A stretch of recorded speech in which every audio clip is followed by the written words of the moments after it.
then I will open up the rubric and start kind of reconsidering what pieces of the manuscript aren't as functional.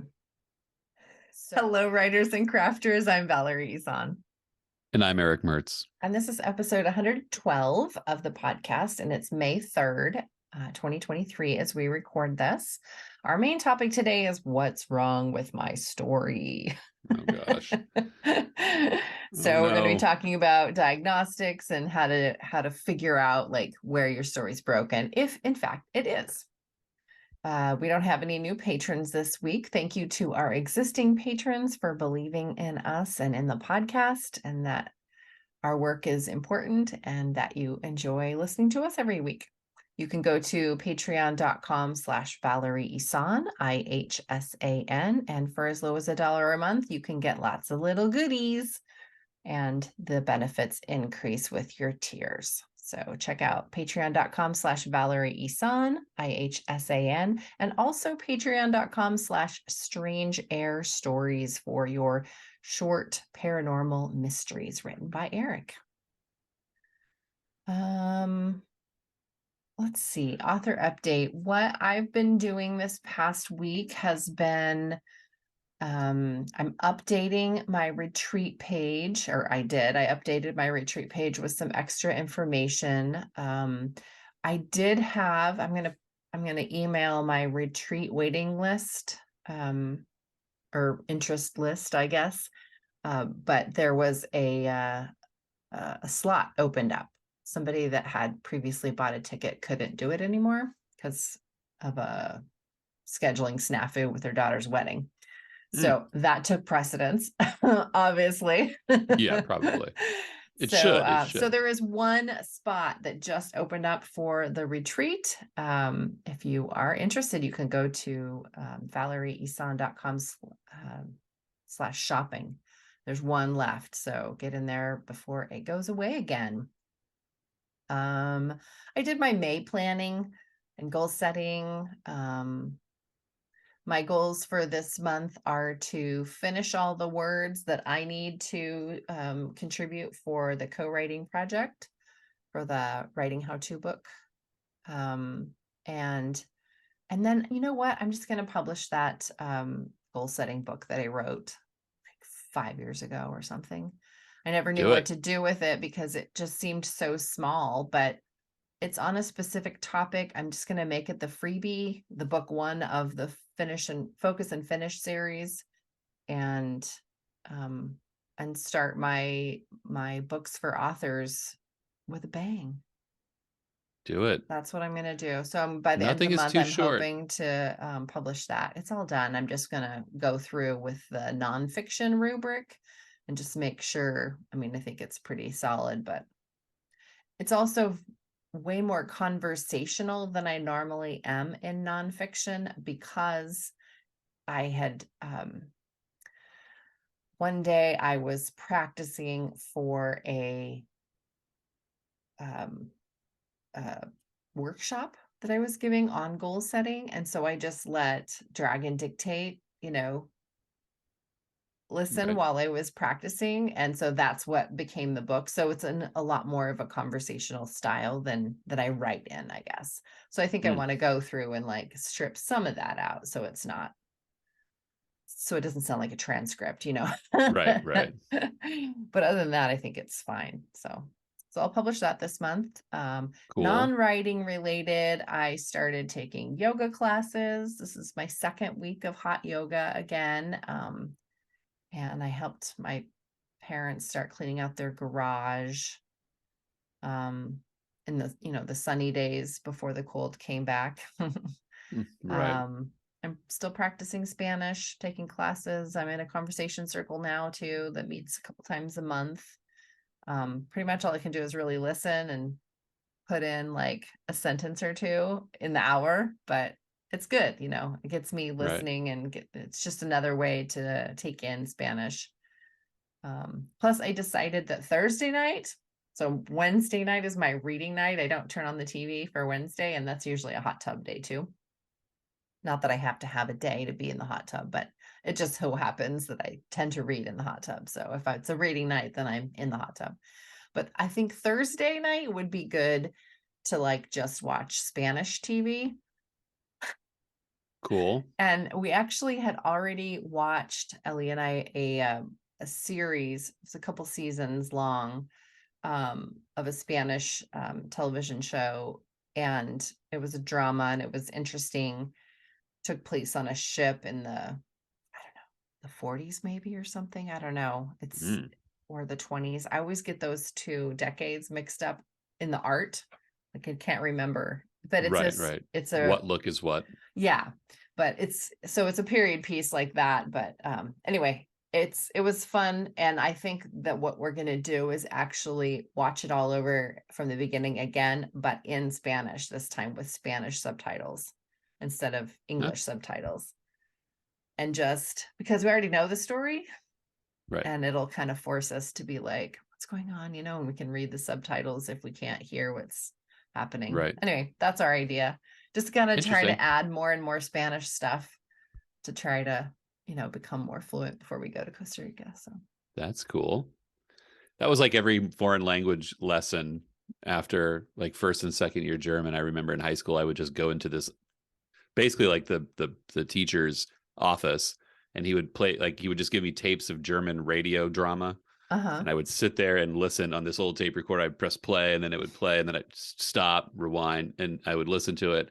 And then a few times he'd give me like German adaptations of American radio drama, so I could listen to one and then the other and figure it out. But yeah, it seems like you can get your foreign language lessons just like using your Netflix language, right. changer thing. There you go. So that's my update. What's yours? I am, hard at work putting these two books that I've now I've birthed twins without knowing it, and now it's great. Like I said, it's been good. It's really disciplined, sort of some sub story arcs, but I'm working through the first one. It's going well, it's just, I like it. There's a few points in it that are rough. So this topic is, very germane to what I'm doing on a daily basis. So yeah, I'm plugging away at those. Author business bustling like crazy. It's hard for me to believe I have a quote unquote dormant website. My site is supposed to be kind of down, but I've had so much traffic lately. It's kind of wild. So who knows? Maybe it's from the podcast. Everyone knows that you're getting a new website and they're all going and looking. The bots have figured out where I am. That's maybe what's it. Yeah. Like I don't know what to say. It's like I keep talking to the designer and asking her if she's doing things that would affect traffic. And she assures me that she's not, but I can't, I'm not going to argue. That's just my personal philosophy. If it's working, don't argue with it. But I want to understand it. That's the hard part. Like how is this working? And what am I in for if it keeps working? So we're not launching again until June, and I got the first draft of it back, the first look at it, and it looks way better than the last site. Really liked it. So yeah, I guess now it's just sort of ramping up to getting the whole thing done, and the infrastructure, whatever. Yeah, she gave me just the basic, like what the look is going to be, the colors, and the fonts and things. And I'm sort of a font nerd. I definitely would. When I used to work in jobs, I would judge the cover letter in part by the font. If somebody used a really cheesy font, I would say, can we really count on this person to do a good job? I'm like, is it readable? That's all I really care about. Oh, you're so nice. You're the other person in that discussion, right? I'd be like, I'd say like, this is, Times New Roman. Come on, get original.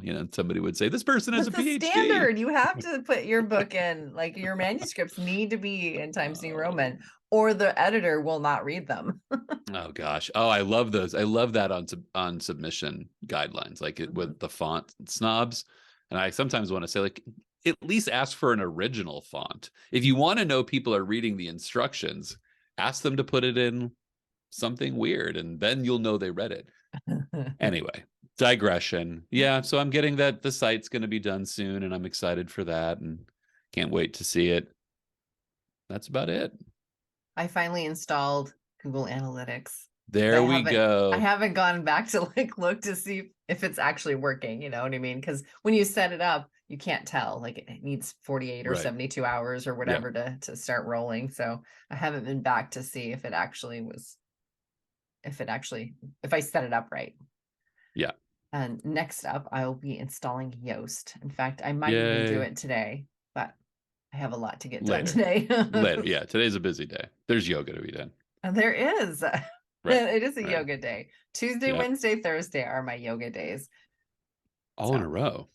all in a row. It's because those are the only time she's open. This is the strangest and coolest little yoga studio. She's kind of a pop-up yoga studio. So Hmm. she rents the space from another well-established hot yoga studio. So and she personally does a whole bunch of other things. You know, she's like a massage therapy student. She teaches like nursing classes. She's got all these other things she's doing, and she just likes hot yoga. And so she comes in and teaches Tuesday, Wednesday, Thursday at noon. That's it. That's when she rents the space from the other places. And so the cost for the membership for her is very, very inexpensive because there's no like wiggle room, you know, there's nothing Right. else. It's just 3 classes a week that one time. And if Wow. you want to do it, then that's when you go. And so yeah. Well, 3 days in a row. That's I can't do anything 3 days in a row. Maybe that Well, seems like a lot. I'm like, maybe it'll turn out that way for me too, yeah. but my body's been craving yoga for so long that I think Oh it's yeah. just eating it up right now. And maybe eventually it'll be like, okay, we can just back off and come 2 days a week. But Right. Tuesday, Thursday is good enough. yeah. Uh, what are you reading? Anything good? I just started reading The Invisible Life of Addie LaRue by V.E. Hmm. Schwab. That's been on my Interesting. shelf forever. Um, so yeah, little fantasy. Cool. I'm not reading anything. Nothing. Yeah, Like, I've kind of just been poking. Like I've got a bunch of like poetry magazines that are sitting around and a couple of game books. My game group is between games, and so there's kind of a question of what we're going to play next. And so there's a game I've wanted to play, and so I've got the rule book out, and I've just been reading that. It's reading. I mean, mm-hmm. I'm reading the book. It's just not reading. It feels weird. Like I've always got a novel in my hand or a nonfiction book in my hand, or bedside, ready to read. It's odd to be just looking at game rules and scenarios and things. So I don't know. Yesterday I took my e-reader, my Kobo, which is hooked up to Overdrive, and I went through my book wish list and put holds on books that I wanted to read to avoid buying them, to save some money. I Yeah. also put in a pre-order order with my independent bookstore at Tsunami for books that are coming out this summer, that I Oh, know I'm going to nice. want by, authors that I already have books from, and I want to read again, and they look like really awesome books. So I Well, did that's do that. cool. So I try to, not separate it, but I try to do some library stuff now and some indie bookstore stuff. And occasionally, like I'll get I'm on the BookBub mailing list. Hmm. So when stuff comes in that I'm like, oh cool, that looks good, I'll get a $1.99 Kobo ebook or something like that. Oh yeah. And I still I use the Kindle. I have a Kindle e-reader too, a Paperwhite, and so often that e-reader gets used for stuff that's just in KU, or like I can't get it Yeah. anywhere else. Yeah. Um, so I've got a couple of those that I previewed to see, if I really do want to buy them. And the books that I put on my library holds, there were like 3 or 4 of them. And one of them was like, oh, it's here. You can just, borrow it. So I went ahead and did that. And so even though I've started reading The Invisible Life of Addie LaRue last night, I happened to have the e-reader by my bed. So I was like, well, let's just see, what this book is. And turns out I've Right. already read it. I was like 2, 3 chapters in. I'm like, this This is is really familiar. familiar. Is this the same book where? And I jumped ahead. And sure enough, it was. So it's like, oh. All right. There was that. I That's just returned the book. that is very funny. I really love that. Because I've certainly done that before too, where I'll pick something up, and I think that happened with the Wheel of Time, where I was reading. I hadn't picked up the next book in the series in a really long time, and I couldn't remember which book was net that I'd read, or Mhm. so I started reading one, and I thought, wow, this starts out exactly like the last one. Is this where the series goes wrong? No, this is where am losing track of where things are. So yeah, yeah, very familiar. Do you remember those Reader's Digest condensed books Oh that yeah, used to come out all the time? My grandmother would she had a subscription, and so she would always have them. And so often I would read those books, because as a teenager, as a young person, I didn't have the cash flow, and it sure. wasn't as cool to go to your library when you were 14, I don't know. Of course. Oh yeah. It's So I would surreptitiously read my grandmother's condensed books. So one day, as I was 20 something, whatever, I was flying somewhere. I don't even remember where. And I got a book from the airport bookstore, or maybe I had it. I don't know. But anyways, I had a novel, and I was reading it, and I was halfway through, and every time I would just get this like deja vu kind of like, I remember this story. I think I might know what's going to happen next. And that was when I was like, I must have read this, but there were chunks of it I had no knowledge of, and I just couldn't right. figure it out. And finally, on that flight, I realized I had read the condensed version of this novel like years prior in one of those Reader's Digest That is condensed too books. funny. So that was the only other That's time I'm like, I've read this before. I don't know. I mean, I uh, reread books on purpose sometimes, but it's rare that I right. like forget that I've read this book. Right. I forget plots My all the time. I read enough books that they kind of swarm together a little bit, and they yeah. only stand out if they're like exceptional, which I don't know what that says about me as a reader, but My mom works at a bookstore, and they take donations. It's the Friends of the Oregon City Library bookstore, and she always talks about just getting these mass donations, and every once in a while she'll say something about how somebody will have tried to unload those books, those Mhm. condensed books, and they don't take them. Hard pass on those books. Yeah. They're Because I guess hardcover, they take up a lot of yeah, space. They're not the and I whole think their book. day is Nobody wants to read abridged novels anymore. well, why did they want to read them before? That's what I'm not understanding. Like what was that market? Like why did people want to read, hey, let's read the condensed version of Great Expectations. It's just expectations. It's like Maybe I it don't was like the Cliff understand. Notes version. And also you got four books in one, really, Yeah. And I think So maybe it there was was a it time. was a cheap thing. I Right. mean, not that the person was cheap. I just mean it was a less expensive way to consume Right. words. And it may be then at that time people were super competitive about what book they read. Maybe that was a point in time in history where people would go to the office and people would talk about the books they were reading, and you Mhm. wanted to say you've read all those books so that everyone else was reading. Yeah, So you just that read the sounds like Cliff Notes version of it. right. That sounds sort of like a better time for writers, right? If people are that like interested in reading books that they would read, the Cliff Notes version. Maybe we should try to get back there. Uh, but actually, I'm sure that when you read those books, said, there was something wrong with this book, right? And did the author know whether or not there was something wrong with that book? How could they have known that, Val, whether or not something was wrong with that book if they were writing it? You know, That was a really obvious segue. so obvious That's the gonna get a B segue. minus. Sorry, dude. Yeah, it wasn't my best. Clunk, I was like clunk. waiting for it. I was waiting to clunk that one through.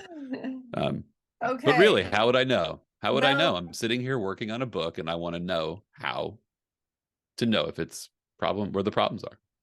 so at some point when you're writing and you feel like the book's done and you don't know what else, like maybe it needs something, but you don't know what, or maybe you think it's great the way it is. I don't know. But at some point you have to let someone else look at it and give you feedback. And next week we'll be talking about how to give and receive feedback at a critique group. But Yeah. for today, um, assuming that you either have given it to someone else to read already, or you're wanting to, maybe you want to like just look at it one more time before you hand it off.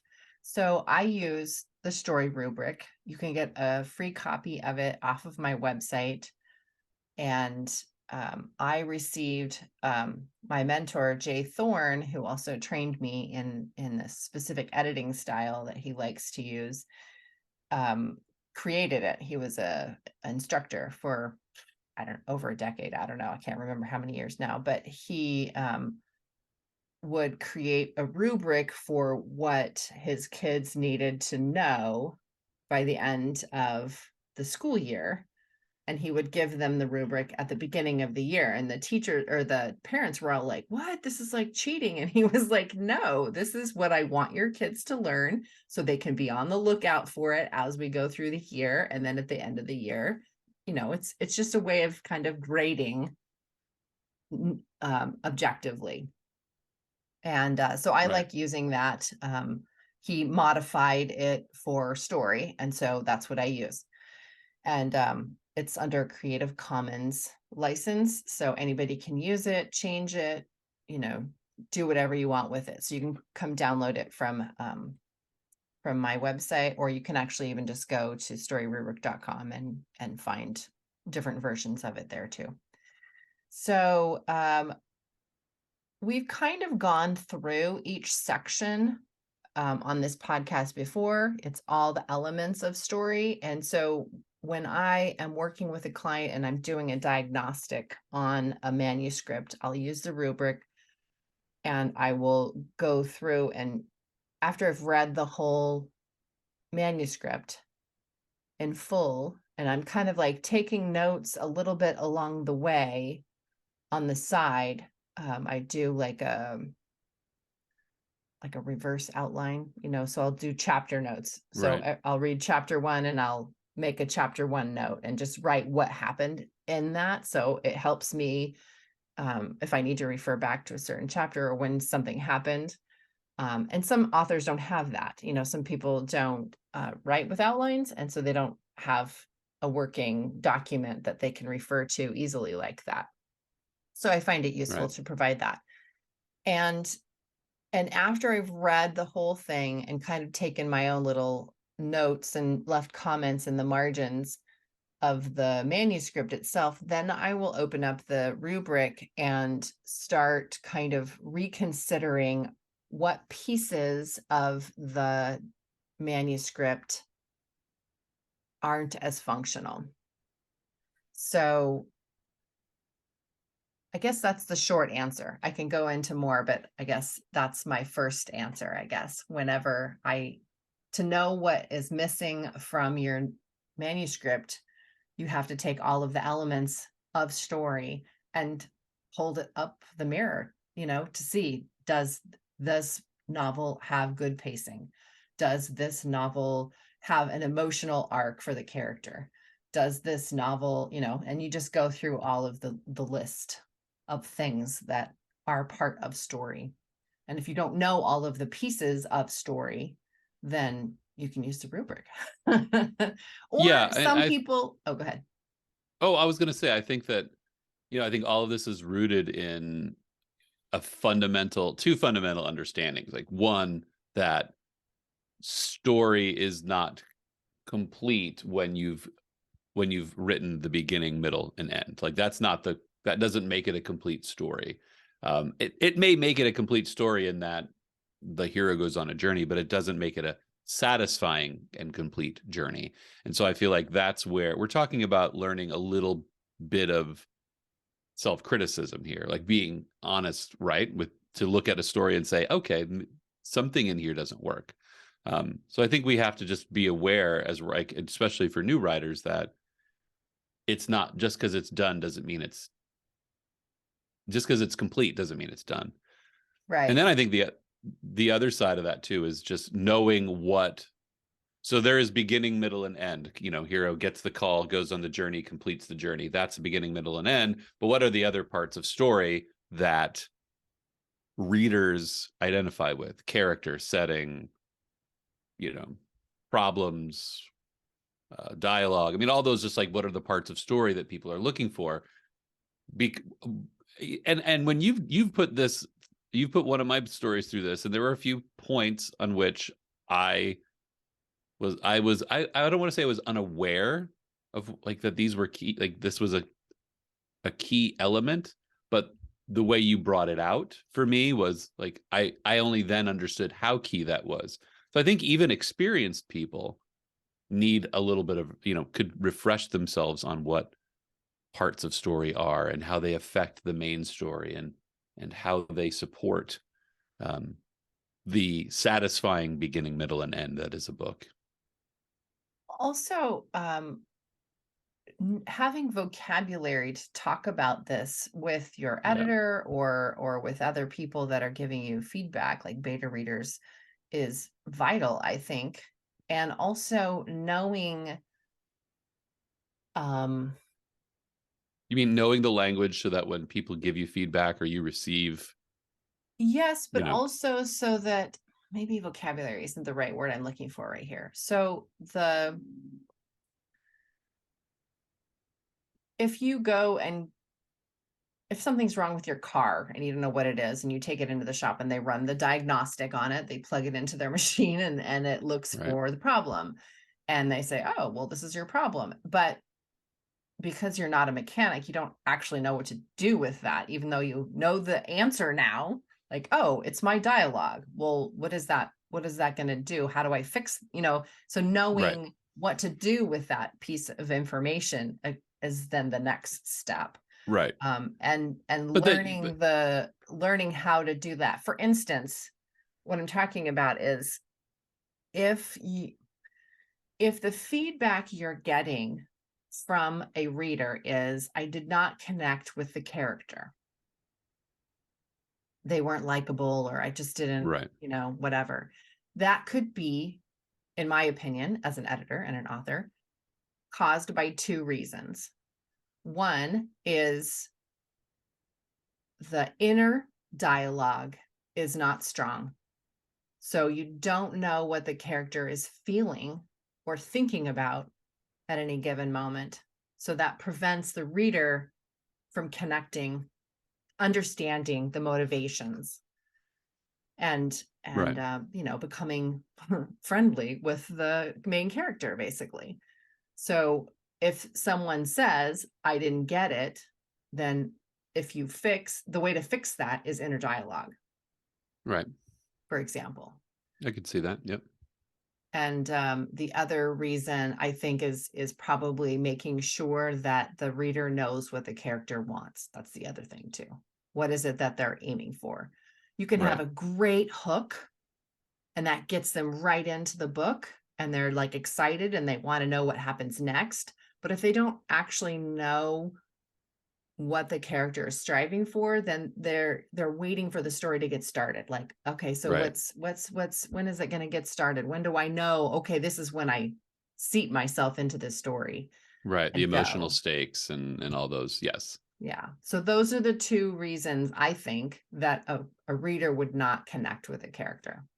So Right, knowing what the layman's terms are and then knowing how to fix that, I think are key to fixing a broken story, or knowing if it's broken to begin with. right.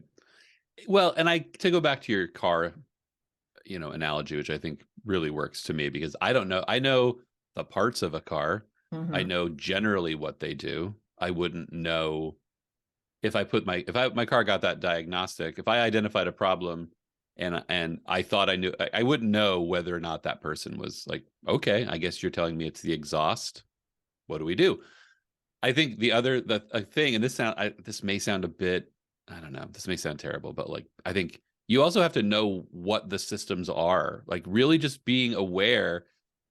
If your mechanic told you that your, some made up term was broken and you didn't know that that wasn't a real thing, then you know that would leave you in the lurch. I mean, you're kind of getting scammed. But I think you need to know the basic, like, what is dialogue? What is inner dialogue? What is tagging? Like, what are all these things in the book? because you may get that feedback from the editor that says, tag your dialogue or this or that. I think there's some, when you get down to some technical things, I just think also being just aware of what you have to be aware of what the terminology is for like the parts of your novel. I did want to say that something we keep coming back to is readers. Mhm. And I think a lot of us, especially early on, forget that that's the ultimate proof. If a reader does not attach to it, and this maybe goes more towards next week's topic, but like if the person you're getting feedback from doesn't identify with that character, it really makes no sense to debate that person is a reader and they're telling you that. So I think the deeper you get into this kind of like, when you hear that feedback, the more you try to understand it, the better you're going to get at that. I think it's easy sometimes to say, well, that reader just didn't get it. They represent a lot of readers. So Mhm. I wouldn't, don't ignore that. So so let me just put this to you. So when you're writing, when you're in that process, you're doing the thing, and identifying story problems in process, how do you feel about that? You're writing maybe draft 2, or you're rewriting draft 1. You're kind of working through it. You're fleshing it all out. You're bringing all that. Do you get analytical on yourself, or advise people to get analytical as in process, stopping to say, well, like, Only how do you after the feel? first draft is done. I don't do that at all during the drafting stage. But if I go through and I'm now in revision stage, for like the second draft, then that's when I pull out the rubric and remind myself, okay, so if we're talking about character arcs, the cool thing and also the annoying thing about story is that the pieces are not solo, like they do Yes. blend together. And so if you get feedback from an editor and it said, and the cover letter or whatever the report says, this and this and this and this and this all need to be fixed, you're like overwhelmed. But really, a good editor would say, well, if you just fix this thing and this thing, it'll kind of fix everything else for you. You know what I mean? For instance, Mm-hmm. if I am looking at my manuscript and I think, well, the character art, like, he just doesn't really change very much. He's kind of the same all the way through. Yeah, there's some bumps and he makes some decisions, but he ultimately just doesn't feel like there's a big enough arc, like, so maybe that's what I'm reading into my manuscript during the second draft.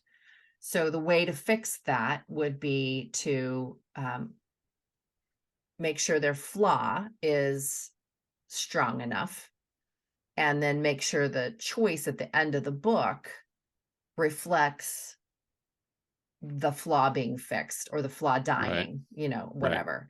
So yes, I start right away after the drafting stage and just make sure as I go through that the big major parts are taken care of.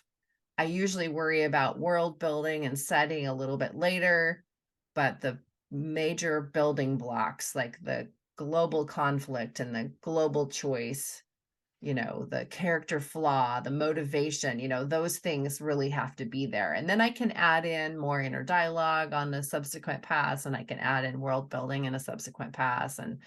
But yeah, that first thing is to make sure that the big pieces of story are there, Right. three-legged stool, so it doesn't topple, so that the ending is more like not shocking, but just satisfying. Right. Does that I guess answer what your I'm question? Yeah, I guess I think of sometimes people who are developing their sort of their process, right? Mm-hmm. And you write that first draft, and it's the feels very good draft, nothing can go wrong draft.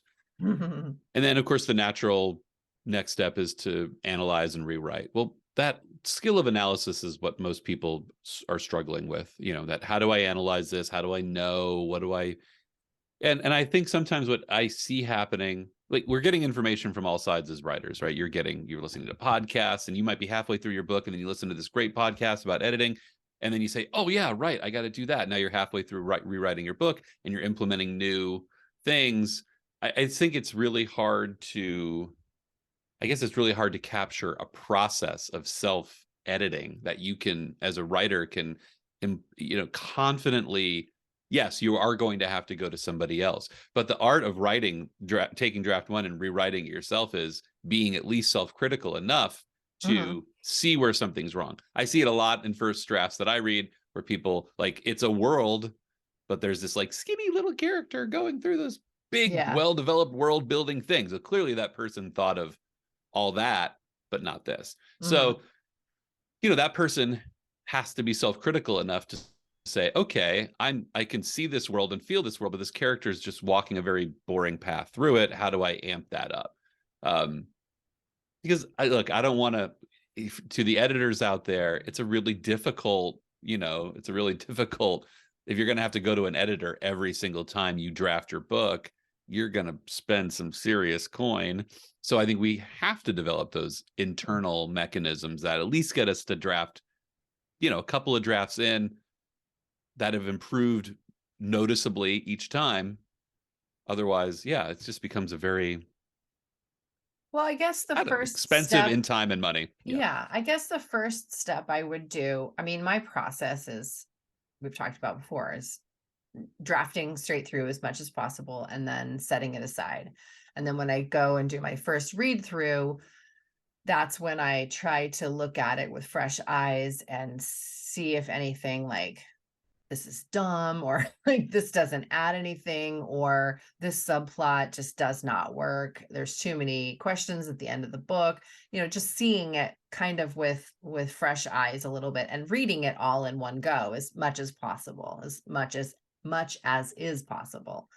Right. Um because when we're writing, we're doing it in little chunks and, sometimes we skim through and make sure the transitions are okay, but we haven't like consumed it as a reader would. So that's the first step is trying to consume it as a reader would and being honest with yourself. I guess that's probably the main skill set of self-editing is to try to take the emotion part out of it and be not self-critical, but like just self-aware. Well, And I don't think critical is a bad word. I think being able to say, yes, this doesn't work. I'm I don't know. I mean, I guess I don't have a negative association with necessarily. Tell me what kind of criticism we're talking about here. But, I think it would do you a disservice if you couldn't be critical with yourself to the point where you said, yeah, this character isn't doing anything and I'm that's not satisfying. I have to change that. You see what I mean? yeah, and I think maybe the next step, if you are not an outliner or a plotter, is to do that chapter notes thing, that reverse outline that I just talked about, Yeah. because that will help you see your novel in a different way and kind of not in one page, but you can see if like if you've got multiple points of view characters, are there too many chapters where this was the main character and was there not enough of this, or you can kind of Right. see the pacing a little bit, so you can see where there's holes or chunks, and you can maybe identify those places that just don't seem quite right. And once you identify the little niggling, maybe there's something to this, I don't know, it just doesn't seem quite right, but you don't know what it is, then you can do some more self-study, like if you've decided it might be dialogue that you're Right. struggling with, and you can go get a book on dialogue writing and, kind of immerse yourself in that a little bit, or ask the Dialogue Doctor podcast, or, something like that, where you can just focus on the area that you believe at this moment that you are, Right. not lacking in, but like it's an underdeveloped skill that you have. So you want to Right. develop it. So yeah, being self-aware, being self-honest, like, okay, this is Right. really what it needs. and then maybe doing that reverse outline so that you can kind of see what you've got to work with. And maybe Right. those would be the first. And then, I mean, the story rubric is it's free, it's a great tool to use. Right. And if nothing else, it's just sort of a checklist to go through. Like, okay, characterization. I'm going to read through my novel. Do I have good characterization? What does characterization mean? and Right. and just use the rubric. I mean, it's a great self-editing tool. And trust people. I just, again, like, I think I myself have foolishly believed that I've gotten feedback from people and just dismiss it. We're going to talk about this next week. But when that editor is not I think it's just understanding when that you get that editorial feedback or what you're hearing, it's not an anomaly. It is like, if someone's getting that response is a legitimate concern for what else is happening in the book. And so If you're I think, getting that from your editor that you're paying, right. yes. If you're But I've heard getting people say things like, well, my editor said the dialogue is bad, but it can't be the dialogue. Like, oh, yeah. I don't know what advice you paid for, but you just got it, and you better I would listen to it. I don't know. I think there is just there is some inclination in people to resist. I don't know, especially when it comes to writing. Like, it's so real when you're writing it. That world is real, the character is real, and it can't be wrong because it's so real. I think once you're done writing that draft, you have to step back from it and say, like, okay, pretend this isn't so real right now, and just like make it a book and put yourself. Everyone, raise your hand if you've not put a book down because it wasn't good. I mean, there's not a person in the room that's, it's you have to be aware that there are put down points. So I love that story rubric. I have to say, I have it. I've looked at it. I've certainly benefited from just thinking of that link between inner dialogue and character relatability, and that there's a distance there that. And I think a lot of us with inner dialogue, that inner monologue, get, hey, this is telling, not showing, and so I can't do it, but it's you need it. It's a necessary part. So anyhow, another digression, but I'm trying learning to some think of self-criticism. other things that we could be specific about on the podcast episode today about, like, if you hear this, then this is what you need to work on. I'm trying to think along those lines too. So we talked about, like, if the character is not approachable, what to do to fix It that. If the right. If character's the not world growing enough, then if the world does not feel developed, I think that that's your feedback for looking at world building. Are you giving the reader enough of the color of the world they're in, enough detail about what the bar looks like, what the trees look like, what the spaceship feels like, all those things. I definitely read some genre that didn't feel like genre because it just was missing those things. also I forget sometimes that world building also includes, and I guess setting slash world building Right. um also includes, like, the passage of time. Oh yeah. And often I don't remember to write that in, like, I just have it the same season the entire time that the It's novel's happening or always whatever. May in one of Valerie's books. It's always May. Or also like how the environment impacts the story. Right. And I think that can create such a richness, instead of it being like a set on a stage, Right. which can accurately represent the room that you're in, but it doesn't feel maybe connected to the room next to you or to the Right. street outside, or I'm Yeah. not super impressed necessarily when I read a book with what's going on in the world politically, but I do like cultural references. Like, this is the time, without an author saying it was the year where everyone was Right. wearing keds, like, Right. but you could still put that in you Yes, know, there's an artful oh, way my to bring. mom got me these fake Keds, which are fine if it were Ked season, but now everybody's wearing Hirachis. So she got it Right, wrong again. So that was a way to like bring setting in and time, right. and not saying it. You know what I mean? Yeah, I mean, it's not. I think of a show like the Marvelous Mrs. Maisel, which is like so set in the time. It is so the 1960s. And you can visually see those costumes and you just know where you are.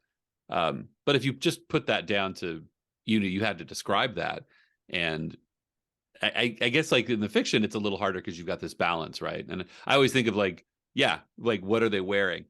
She snagged her poodle skirt in the doorway, puts you into the time. You don't Hmm. have to go in and describe what a poodle skirt is. Yeah, you need that little bit, but I think there's a lot of people that can overdo that, especially in the genres, because Hmm. like I don't know, you'll read some science fiction that's just nothing but made up terminology that and technology that doesn't really get you anywhere. It's a Well, great world, but it just doesn't, there's no interaction with that's it. It's interaction with the world that they've built, the writers built that makes it real instead of just like a setting. yeah, that's what I was trying to get at. Like, Yeah. how does it impact the story, the Yeah. environment? And sometimes the environment is the impacting, it's like the big all those like Scandinavian murder mysteries that take place in the snow. Like the setting is very crucial to the story. The Hmm. snow, the season, the darkness, the cold, all those are barriers. So you can have setting as a major factor in a Hmm. story. Even a Maybe it's character happening, almost, right. becomes a character. Or maybe it's not. Maybe it lightly affects them. Maybe your stories are set in Los Angeles in May. And so it's just everything is 75 and, breezy and sunny. So when it comes to, here's another tip, I guess, when it comes to endings, if the feedback you're getting is that the ending is kind of, that could either be global choice, like there was not a big enough, decision that the main character had to make. It just sort of happened around him, or it was something that the reader expected. But also, it could be theme related, like if the book ends and the reader's immediate response is, "Why did I read that?" Right. That might be because there was no takeaway message. There was no point to the story, really, not Right. that we're trying to get moralistic or anything, but like, why did you write the book? Like, what are you trying to say about the world? How is the world in this story, broken? Right. Right. Yeah, I think that satisfying ending, and is yes. It's funny you say like the global choice and the yeah, like those kind of things. That's why you plot a book, because I think you have to know how those two things relate, how the beginning and the end relate. When you write a screenplay, that's how does the first scene and how do the first scene and the last scene impact one another? The first image is this, the last image is that.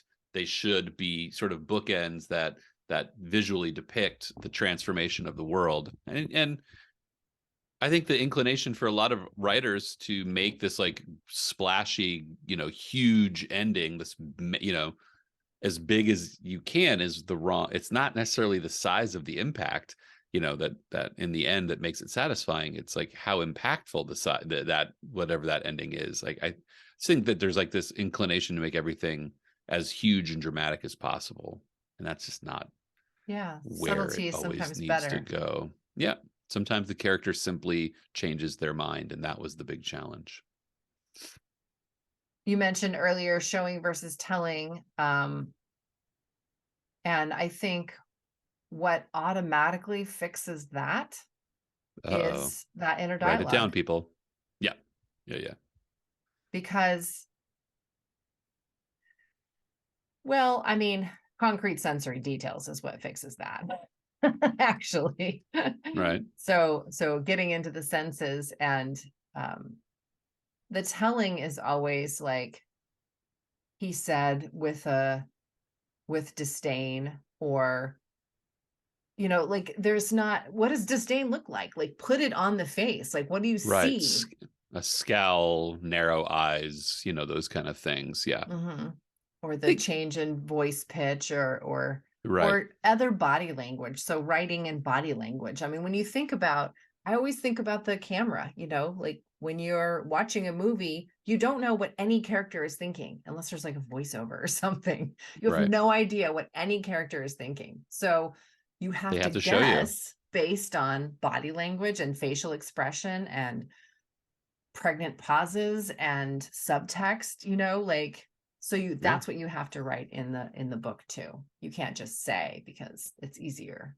Well, what do they say? It's It's like not satisfying. 70% of the communication that humans 70% of of communication is not verbal. So if your Mm, characters are only speaking the things that they say, then you're not, you know, that is to me a lot of telling. If there's a ton of dialogue happening in a scene and I'm reading it and it's not, moving dialogue, it's not brisk and things, like I feel like this is me, so the author telling me what's going on instead of showing me, maybe one character is pleading and the other one is making breakfast and not giving half of their attention. That is showing me that there's a difference in priority in the scene rather than, are you listening to me? Yes, I'm listening to you. It doesn't seem like you're listening to me. yeah. Like I Uh-huh. think there's that again. And this, look, you can do a lot of things to learn how to do dialogue, but and just next time you're in sort of any sort of need conversation with anyone, just pay attention to what's happening around you, right? Go to the counter at a restaurant after you've gotten a bad meal and try to, you are impassioned because you didn't get the right order and that person behind the counter just wants to go home. And just look at how it plays out. And that's, you're showing, not telling at that point. So, yeah. This is a hard Um, topic. This it is is, hard. well, it's not hard really It is, but because it is. it's extensive. Okay. It's exhaustive. It's just, yeah, you're right. Yeah. There are a lot of Which pieces to makes it hard. story. So that's why I like checklists, because I don't have to think about it all at the same time. I don't have to keep it all in my head. I just have a process, a checklist that I go through. And as soon as I'm done drafting, I start looking at that checklist and just double checking. Well, did I manage to do this? Are the ends of my chapters, like, do they have that symbol crash? Is it a page turner? No. How Right. can I make that? Is there an image that I can like sear into the reader's mind at the end of each chapter so that they're forced, to turn the page, or at least that it stays in their brain long after they've put it down so that they're wanting to get back. And you I know think it's key. I mean, if we're getting to that wrap up phase, and I think, like, if we're gonna, for takeaways for people, if you're wanting to develop that sort of inner, that healthy inner critic, right? That Mhm. healthy inner um analyst. Let's just, okay, if people don't like the word critic, we could just say, like, if you want a healthy way to analyze your story, I think it's also important to recognize that the problem in one manuscript, let's say you're writing in a series, let's say you write science fiction, just because you nail setting in world building in book one or your one story doesn't mean that's not a problem, can't be a problem in this one.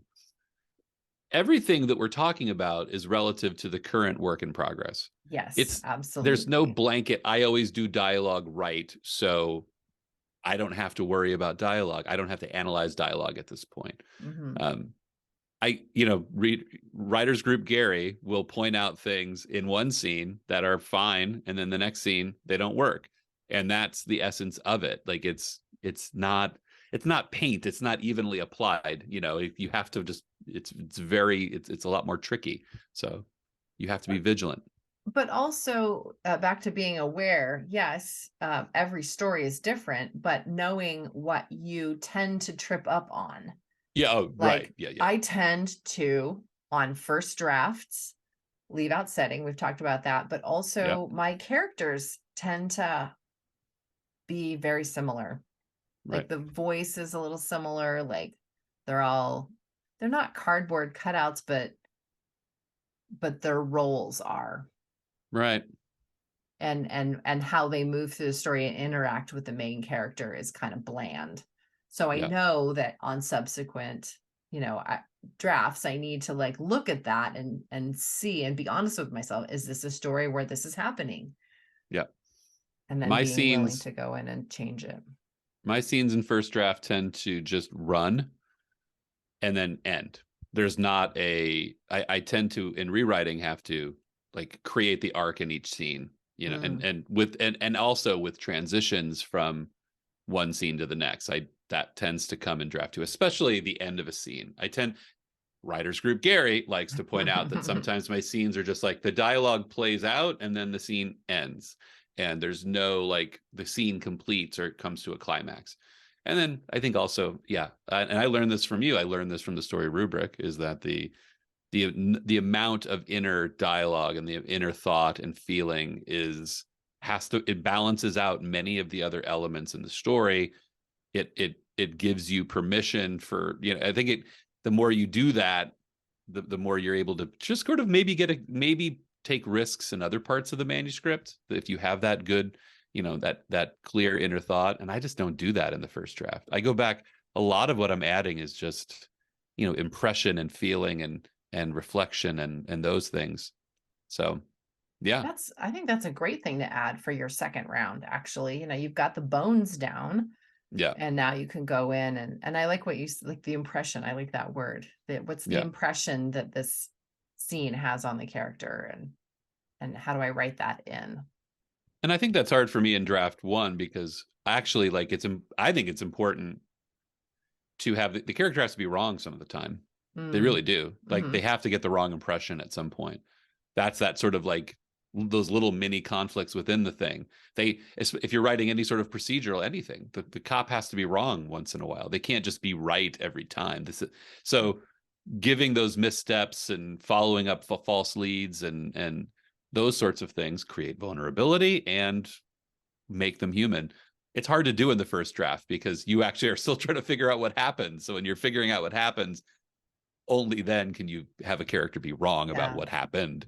Yeah. exactly. And I think that when some people, I think every writer does this, they get to a point where they think, this is great. This is the best I can do.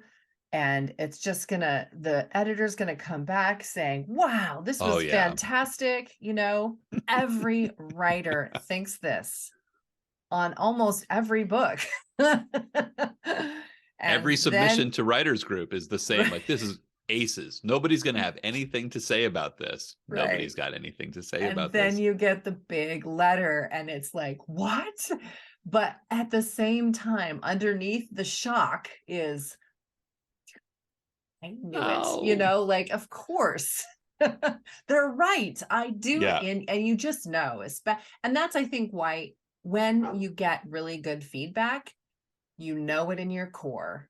Yeah. Like, you hear it and you think, oh, I And we're actually felt that. I remember feeling that when I was reading it, and I just ignored it and hoped that right. nobody would notice. We're segueing into the next episode, but I will Okay, say that let's stop then. well, I mean, we are wrapping up. So like, Yeah. but that feeling always, I hand that in every Friday for writers group.